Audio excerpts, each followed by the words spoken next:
Assalamualaikum warahmatullahi wabarakatuh.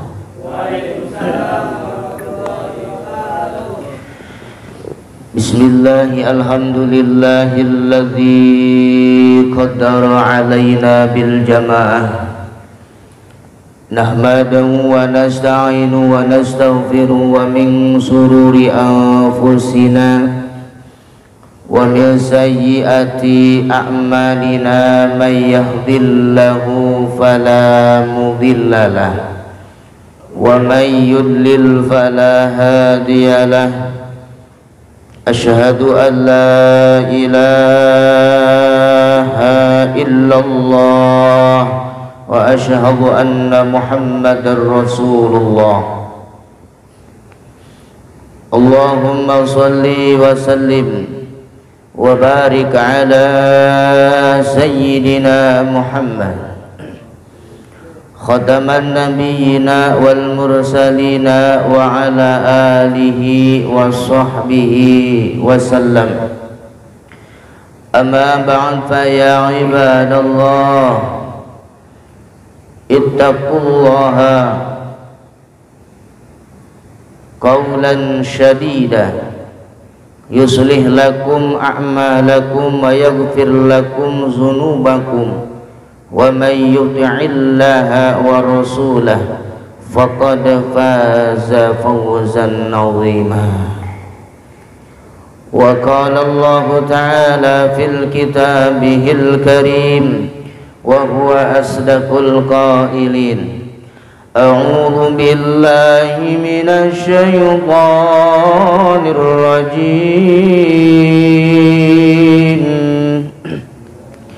Bismillahirrahmanirrahim. Ya ayyuhan nasu u'budu rabbakumul ladzi khalaqakum walladzina min qablikum la'allakum tattaqun. Shadaqallahul azim wa shadaqar rasulun nabiyyul karim. Nahnu ala dzalika minasy syahidin wasyakirin walhamdulillahi rabbil alamin. Hadirin yang dirahmati oleh Allah Subhanahu wa taala, wabil khusus yang saya hormati Ketua DKM Masjid Ar-Rahman, dan juga yang saya hormati Muqassimul Awqaf, garis miring MC, garis miring protokol kesehatan, dan juga yang saya hormati kameramen yang selalu eksis, dan juga jamaah yang hadir yang alhamdulillah tadi kata MC-nya membludak sampai ke Cibes, sampai kemana ini ya. Mudah-mudahan yang hadir pada sore hari ini senantiasa mendapatkan rahmat Allah Subhanahu wa taala, diampuni segala dosa dan kesalahan, dikumpul hajat-hajatnya. Mudah-mudahan senantiasa yang sore hari ini hadir dan umum untuk kaum muslimin muslimat Allah berikan ketenangan zahir batin.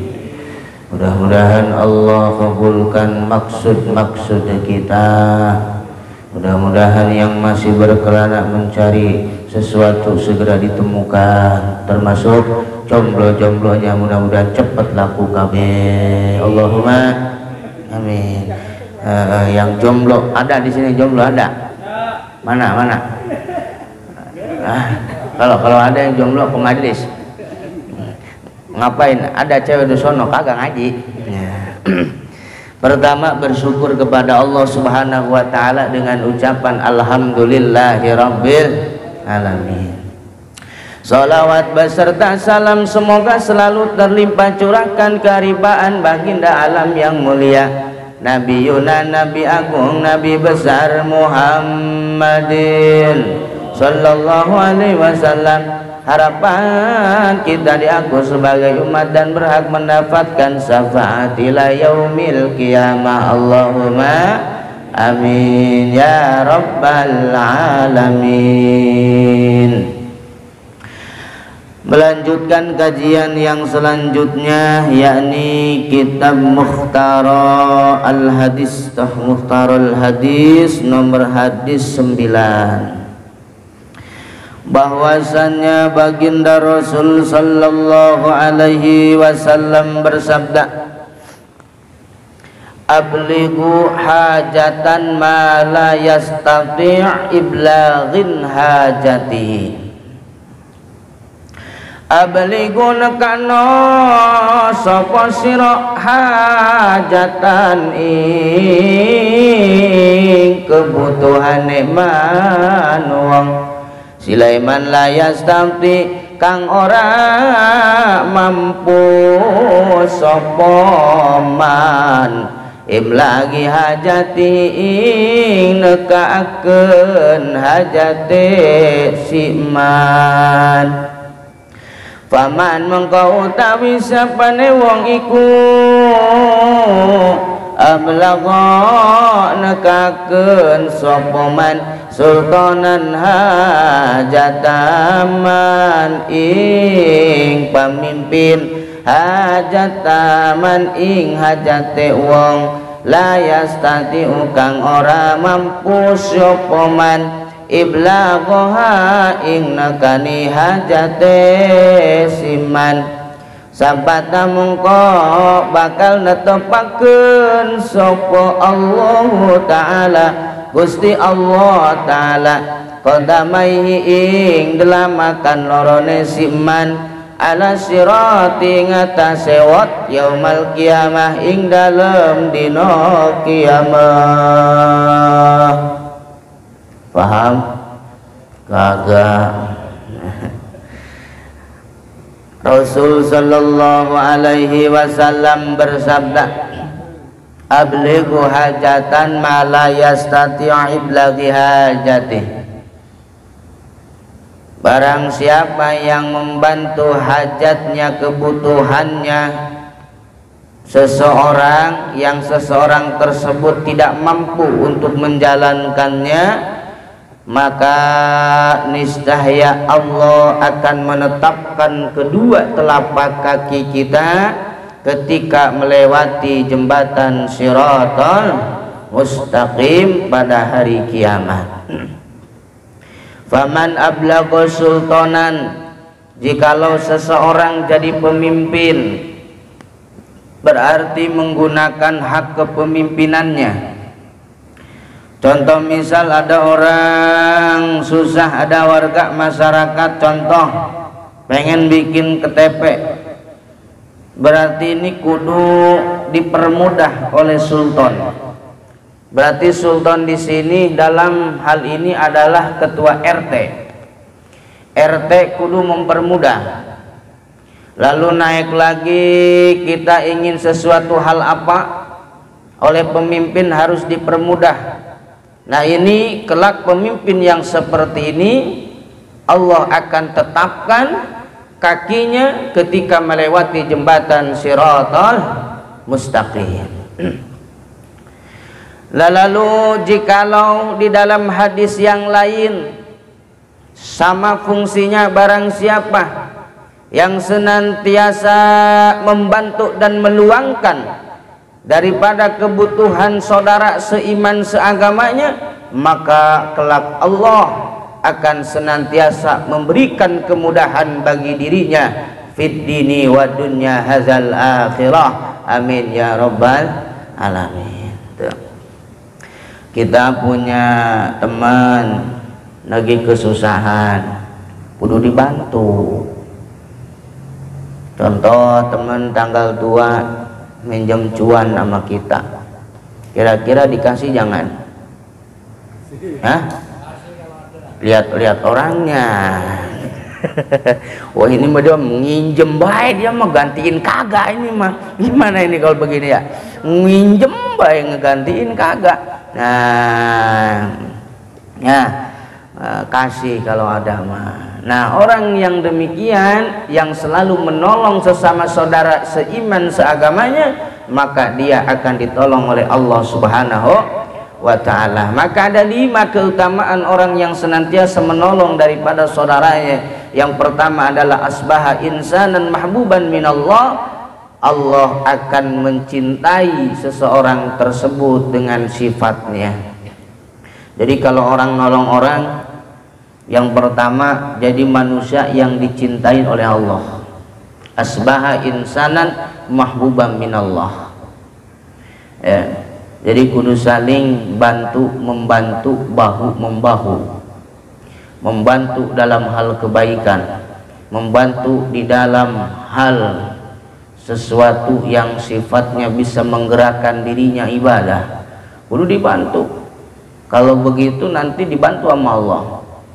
Sama dengan hadis, barang siapa yang menutupi aib seseorang di alam dunia, maka Allah pun akan menutupi aibnya di dunia dan di akhirat. Ngaji ini kudu dibantu nih orang nih. Ini orang biasanya kagak mau ngaji, kenapa ya? Ada sesuatu hal apa ya? Nah, ini kudu dibantu sama kita. Geningan ngejedog baik sih kagak ngaji. Tahu ngejedog. Diem baik gini, ngapa emangnya kagak ngaji? Di bang plus pulus bal-bul baik, ayo ngaji. Buset deh, gua sebenarnya kalau diceritain lagi pusing banget gua. Ini gua boro-boro gua mau ngaji nih. Lah emang ngapa? Ngobrol kita umpama sama teman. Buset deh, bayangin apa mak lu curhat nih, curhat. Gajian sekian, lah belum cicilan. Motor, rumah, bini kudu dicicil itu. Emang belum lunas bini? Lah belum, kudu dicicil itu bini. Belum biaya sekolah ini, usul. Waduh, gua mikir nih gimana ini caranya biar ketutup, begitu. Oh ternyata itu yang jadi pikiran. Iya, jadi ngajinya roman-romannya tuh masih males ini berangkat karena kebanyakan mikirin dunia. Wih, orang baik teman. Nah gitu, nya dikasih lah kagak nyah doang. Kasih ada mah ya, kalau kagak kasih nasihat. Kalau kagak ada cuan kasih nasihat, kalau nggak ada nasihat kasih solusi. Tapi kebanyakan orang sekarang dikasih pilihan cuman ngasihnya nasihat be sama solusi, uangnya kagak jadi solusi. Nah sama kayak orang mancing, ceritanya ada orang mancing yang minta ikan sama Allah. Nah ini ceritanya panjang sebenarnya ya, jadi kagak diceritain. Panjang ceritanya. Nah, lalu yang kedua orang yang senantiasa menolong saudaranya, menolong daripada orang seiman, seislam, seagamanya di dalam kebutuhan hajatnya, maka Allah akan memudahkan urusannya baik dunia akhirat. Maka ada kalimat, jikalau engkau berkeluh kesah di dalam duniamu, maka lihatlah dirimu, apakah kau pernah membantu daripada saudaramu seiman dan seagama. Jadi kalau orang ngasih keluangan kepada orang, maka Allah berikan kemudahan kepada kita. Sama dengan kalimat barang siapa yang mendoakan orang lain, maka dirinya akan didoakan oleh malaikatnya Allah Subhanahu wa ta'ala. Doa kita banyak yang nyangkut. Doanya kita kagak tembus-tembus. Ya hijabnya banyak. Doanya A belum dikasih-kasih. Sampai sekarang belum dikasih. Ya, tapi malaikat kalau doa istijabah oleh Allah Subhanahu wa ta'ala. Jadi kudu rajin-rajin doain orang supaya didoain sama malaikat. Yang ketiga, ini ngaji waktunya pendek ya, ngaji waktunya pendek. Jadi sesimpel mungkin ngaji kudu bebenangan. Tahu bebenangan? Dedapetan tahu kagak? Apa ya dedapetan bahasa Indonesia yang lebih baik apa? Bebenangan. Ya ngaji harus dapatlah sedikitnya, dapat poin, dapat ilmu supaya terngiang-ngiang gitu. Oh kudu begini, kudu begitu, begitu. Ngaji banyak banget, ngaji panjang tanya, lu paham kagak ngaji? Kagak, ya kelar urusan. Nah, 3 ya, mendapatkan kemurahan dan rahmat Allah Subhanahu wa ta'ala. Orang yang mendapatkan rahmat Allah itu orang yang senantiasa hidupnya sudah diberkahi oleh Allah. Ya. Jadi rahmat Allah itu dalam keterangan yang lain tidak akan turun kepada seseorang jikalau orang tersebut tidak mendapatkan berkah. Ya, rahmat itu beda. Rahmat itu kasih sayang Gusti Allah. Jadi kalau ingin dapat rahmat Allah kudu berkah dulu. Berkah secara lugatul bahasa ziyadatul khair, menambah kebaikan, semakin hari kebaikan semakin bertambah. Karena kehidupan ini begini, kehidupan seseorang di alam dunia itu ibaratkan orang yang pergi dari rumahnya. Ada yang pergi pagi pulang sore, ada yang pergi pagi pulang pagi lagi. Orang apa itu ya? Kalong, tuh kalong. Nah, ada lagi orang yang seminggu kagak pulang, ada yang sebulan, ada yang setahun kagak pulang, ada yang cuman setahun sekali pulangnya. Tentunya ketika orang pergi ini meninggalkan 2 hal. Yang pertama, pastinya persiapan yang pertama dia harus senantiasa memiliki bekal yang cukup selama perjalanan. Yang kedua yang ditinggalkan adalah rasa rindu kepada keluarga, anak, istri, ya orang tua. Nah, karena apa? Ya karena itulah hakikat kehidupan manusia. Sama halnya kita pun suatu saat akan pergi jauh. Yang pergi jauh itu tidak bisa kembali lagi dan tidak bisa diukur dengan jarak yang pasti. Yang mungkin ketika kita memiliki rasa rindu kepada anak, kepada istri, kepada keluarga, tidak bisa kita buka WA untuk FC. Tahu FC? Video call. Kalau dunia bisa, kita rindu ngoprek-ngoprek doang. Waalaikumsalam. Mah gimana, sehat? Sehat. Duit masih ada duit? Habis ya? Sama ini juga habis tuh. Ya. Tapi kalau nanti nih, mana kepergian yang lama? Likulli ummatin ajal. Ketika kita sudah dijemput ajalnya oleh malaikat Israel atas perintah Allah Subhanahu wa ta'ala. Ya. Tidak bisa kita video call, tidak bisa kita nengok, kagak bisa kita lihat. Kalau sekarang masih bisa kita pergi pagi pulang sore, pergi Senin pulang Sabtu, sebulan, 2 bulan, 1 tahun pulang sekali bisa. Tapi ketika ajal sudah datang maka tidak bisa kita untuk kembali. Tentunya bekallah yang harus kita persiapkan.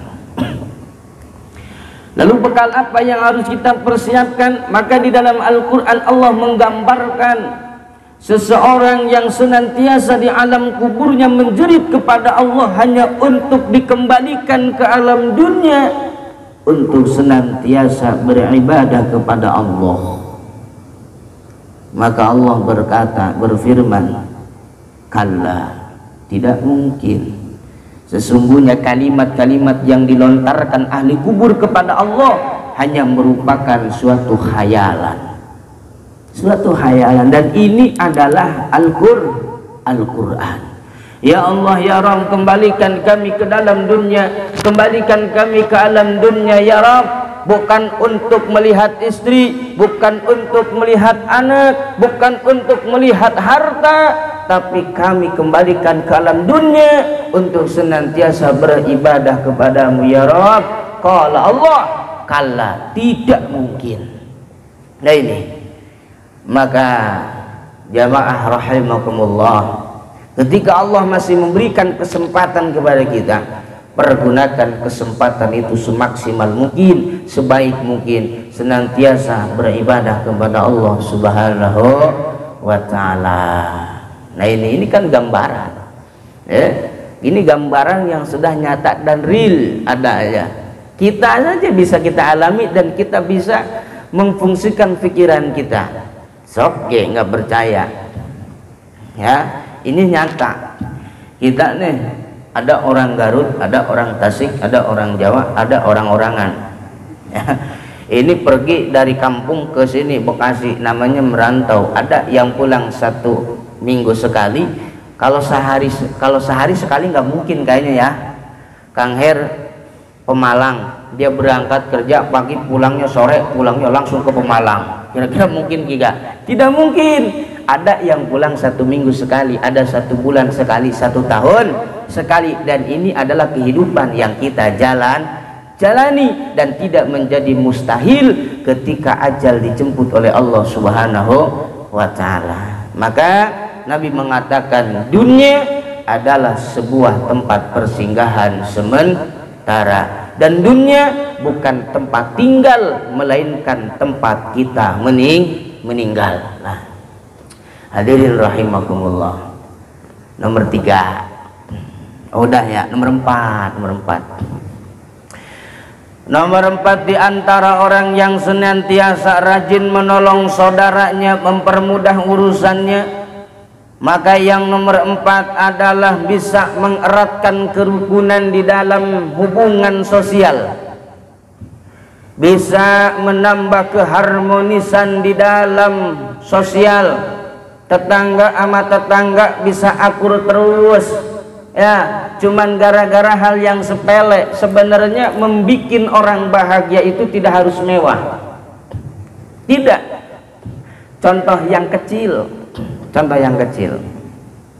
ketemu kita suling sapa ya, ketemu suling sapa, ketemu sama teman, ketemu sama tetangga, kita senyum. Tuh, sederhana, tapi hal yang sederhana itu bisa menyebabkan hal yang istimewa ya.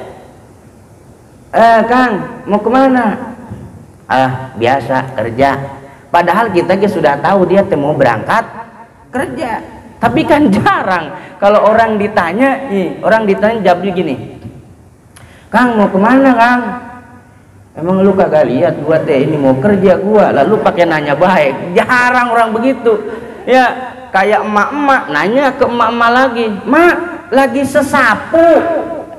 Emang dia lagi sesapu. Emang ada mama, emang mata lu butong apa? Emang gua lagi makan, lagi sesapu gua dari tadi, kan gitu. Nah inilah ya hikmahnya dan kerukunan orang kita, orang Islam. Sapa, nanya, istimewa kan? Istimewa ya. Tapi kan sekarang terkadang dipelesetkan oleh media, walaupun dia bikin opini kecil. Contoh begini ya, 3 hari ke belakang saya nggak sengaja dibuat buka-buka Facebook. Saya sama punya Facebook, saya HP-nya sama, ada layarnya sama saya dia nanya, ada temennya lewat, dia lagi di gerbang, lagi di depan rumahnya nawarin kopi, nawarinnya etok-etok. What is etok-etok? Tahu etok-etok apa? Pura-pura. Kang ngopi, nawarin bohong padahal kopinya kagak ada. Kang ngopi Kang. Oh iya emang ada kopinya, nyamperin dia, padahal niatnya dia cuma nawarin bohong. Ya tuh kita mampir dulu mau ngopi. Dia dalam hatinya ngomong, buset deh, lah gua mah cuma nawarin bohong, dia malah nyamperin beneran. Mana kopi habis lagi nih, aduh gimana ini, begitu ya. Itu kan pencitraan ya. Nah, jadi biasanya sering begitu, tapi kadang kan di kita jarang lah ya, ada cuman sedikit ya. Itu juga terkadang suka terjadi. Kadang kita, rutinitas kita itu karena kita mayoritas orang perkopian, jadi iya, ini perkopian itu ada mayoritasnya kawan ya. Jadi slow aja kalau ketemu teman, ngopi bro padahal dia kagak ngopi, lagi ngenteh ya. Tapi kan wagu ya, wagu apa wagu ya, kurang etis lah kalau ngeteh bro, kurang ya. Jadi ngopi bro tuh. Kalau ngopi nih ketemu nih di mana-mana nih, luas bahasanya, pantes lah. Kalau ngeteh jarang ya, makanya kopi itu mayoritas lah ya. Tuh itu sederhana. Mau kemana? Oh ke depan ya, mampir dulu ya, hatur nuhun. Nah, mantap itu. Istimewanya apa? Alhamdulillah dia mau orangnya nyapa, ramah gitu. Daripada orang merengut baik ya, kadang ngejawab kagak ikhlas. Mau kemana kang? Mana ke gua? Nanya baik lu kepo banget jadi orang teh. Gimana ke gua? Bisa panjang ini panjang urusan kalau nanya sama orang kayak begini nih. Mending jangan ditanya nih orang kayak begini, bisa berantem ini orang ya. Nggak berantem bener lo, gua cuma nanya lu emosi, nggak berantem, jangan dah. Nah, kalau orang yang kayak begitu jangan ditanya dah ya. Ya orang ditanya, masya Allah, mana kang? Oh ke depan, mampir. Oh ya turun, indah, masya Allah. Nah ini ya bisa menjadikan eratnya sosial di dalam bertetangga, baik di dalam keluarga. Punya makanan punya tetangga, tetangga itu harus ada orangnya ya. Kalau orangnya kagak ada, itu bukan tetangga namanya, teraje namanya. Cari dia di Google, teraje apaan, teraje tetangga kudu ada orangnya. Pulang nih kita umpama dari kampung, bawa dah kita endog asin, umpama orang mana tuh endog asin, Brebes punya tetangga, Assalamualaikum. Waalaikumsalam. Oh udah kesini lagi kan? Ya udah, kalau kagak mah gua kagak kesini ya jangan begitu juga ngejawabnya ya. Emang kagak lihat lu gua depan lu ya. Alhamdulillah. Gimana keluarga? Oh sehat, alhamdulillah. Iya ada apa kang? Oh ini saya alhamdulillah ada oleh-oleh ini sedikit dari kampung nih buat keluarga kang. Apa dia kata? Alhamdulillah, hatur nuhun, sering-sering ya mudiknya ya, begitu tadi ya. Lah itu harmonis, masya Allah, harmonis ya. Harmonis itu hubungan sosialnya nanti. Ya sebab apa? Ya sebab kita mengikuti daripada sunnah baginda Rasul Sallallahu Alaihi Wasallam. Ya. Jadi sebenarnya kunci keharmonisan itu gampang, bukan harus mewah, tidak kan? Dengannya kita ramah jadi orang ya. Orang ramah itu ketemu orang yang dikenal aja sukanya apa? Kadang orang cuman selewatan aja minimal dia kepala ngangguk kang. Kalau pakai motor minimal langsung nyala dah, itu minimal ya. Apalagi ketemu orang yang dikenal, masya Allah. Kalau ketemu orang yang dikenal itu pastinya laksonnya nyala, mulutnya ngomong ya. Jadinya apa tuh? Tatot ini ya. Oh itu luar biasa. Luar biasa. Walaupun terkadang kita nih kenalnya tuh nggak kenal banget. Kadang kenal muka tapi nggak tahu nama. Ya. Tapi jadi orang juga jangan so deket juga. Ya takut kemaluan. Lalu apa dong bahasanya dong kita kan? Nah, kalau bahasa Sunda kaeraan, bahasa Indonesianya itu ya. Iya. Akang. Akang. Sate. Waduh. Udah sok kenal itu. Iya, Kang. Siapa ya? Lah tahu gua ke siapa lu? Ya. Aduh, ya. Masya Allah. Terakhir yang nomor 5, ya, di antara fadilah keutamaan orang yang membantu dan melapangkan urusan tetangganya, saudara seiman seagamanya, maka senantiasa Allah akan selalu memberikan ampunan. Amin Allahumma amin. Tuh, ya, berikan ampunan Allah kita, karena terkadang doa itu dari siapapun orangnya itu akan ijabah oleh Allah Subhanahu wa ta'ala. Tidak harus keluar dari asatiz, tidak harus keluar dari habaib, tidak harus keluar dengan seorang masyayikh, tidak. Doa itu adalah kullu insan, seluruh manusia yang berdoa, maka pastinya Allah akan memberikan ijabah. Banyaknya manusia yang mendoakan, maka akan semakin dekat dan semakin banyak ijabah doa yang Allah ijabahkan. Ini doa orang fakir, ya. Masya Allah, doa orang fakir ini kalau didoakan itu, kalau mendoakan itu luar biasa. Kita ngasihnya sih nggak seberapa, Kang, ya, cuman 2.000, kadang 1.000, ya duit nyelap lah. Kalau ya, kalau orang bahasa kita duit nyelap itu mah duit sisa, duit namanya duit pamulangan. Pamulangan bahasa Indonesianya apa ya? Kembalian. Duit kembalian, kasihin. Doa nggak berbed. Ya Allah, hatur nuhun, terima kasih, mudah-mudahan panjang umur, sehat, rezekinya banyak, anaknya soleh-soleh. Nggak berdet, Kang. 2.000 itu coba kalau goceng, panjang lagi. Saya itu sama, ya, itu doa itu mungkin bisa jadi ijabah doa itu, ya. Jadi doa itu, dalam ijabah doa itu nggak ada kekhususan, tidak ada kekhususan.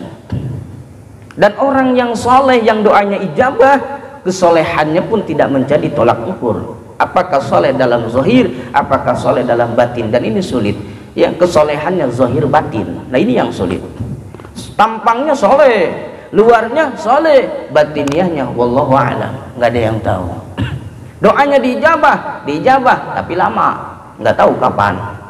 Tapi orang yang kelihatannya kumal dekil hina, ya, tapi hatinya tidak pernah sakit, hatinya tidak pernah berzalim kepada orang lain, doa kepada Allah, ijabah doanya oleh Allah Subhanahu wa ta'ala. Karena ketakwaan kepada Allah tidak bisa dinilai dan tidak bisa diukur dengan penampilan dan basic tubuh yang indah, melainkan dengan hati yang mulia kepada Allah Subhanahu wa ta'ala. Hadirin rahimakumullah, mungkin itu saja yang dapat saya sampaikan, sedikit satu hadis saja. Insyaallah melanjutkannya hadis yang nomor 10, ya. Insyaallah tahun depan. Yang penting panjang umur, sehat badannya, sehat jasadnya, sehat zahir batinnya, dan mudah-mudahan keluarga kita sakinah mawaddah warahmah. Amin Allahumma amin. Allahumma shalli wa sallim wa barik ala sayyidina wa habibina wa syafina wa nabiyina wa maulana Muhammad sallallahu radhiyallahu tabaraka wa ta'ala an kulli salatina ashabi rasulillahi ajma'in. Alhamdulillahi rabbil alamin, hamdan syakirin, hamdan na'imin, hamdan yuwaffi ni'ama yukafi mazidah. Ya Rabbana lakal hamdu kama yanbaghi li jalali wajhikal karim wa li 'azimi sultanik. Allahumma ighfir lana dhunubana wa liwalidayna irhamhuma kama rabbawna shighara. Allahumma inna nas'aluka husnal khatimah wa na'udzu bika min syarril 'aqibati wa su'il khatimah. Rabbana atina fid dunya hasanah fil akhirati hasanah wa qina adzaban nar. Sallallahu ala sayyidina Muhammad wa ala alihi wa sahbihi wasallam. Walhamdulillahi rabbil alamin. Wallahu muwaffiq ila aqwamit thariq. Wassalamualaikum warahmatullahi wabarakatuh.